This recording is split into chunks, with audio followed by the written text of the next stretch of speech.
అందరికీ నమస్కారం అండి. ఇచ్చేసిన మీడియా పెద్దలకి, ఫ్యాన్స్కి, ఆడియన్స్కి, ఫ్యామిలీకి thank you so much. Trailer ఎలా ఉందండి? ఇంతకన్నా ఇంటెన్స్ ఉంటుందండి మూవీ.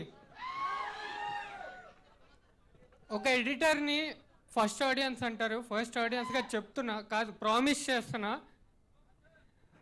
మూవీ ఈ మూవీ అల్టిమేట్ బ్లాక్ బస్టర్ అవుద్దండి. దీన్ని కల్ట్ క్లాసిక్ చేసే బాధ్యత మీది.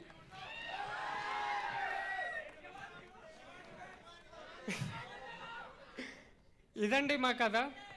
3 ఏళ్ళ మా కష్టానికి ఫలితం ఈ కథ. 2 రాష్ట్రాలని డప్పుల చప్పులతో, మేళ తాళాలతో మారుమోగించబోయే మా ఈ అంబాజీపేట మ్యారేజ్ బ్యాండ్ కథ ఫెబ్ 2న థియేటర్స్లో కలుద్దామండి. బ్లెస్ చేసి అందరూ తప్పకుండా థియేటర్కి వెళ్ళి చూడండి. Thank you so much.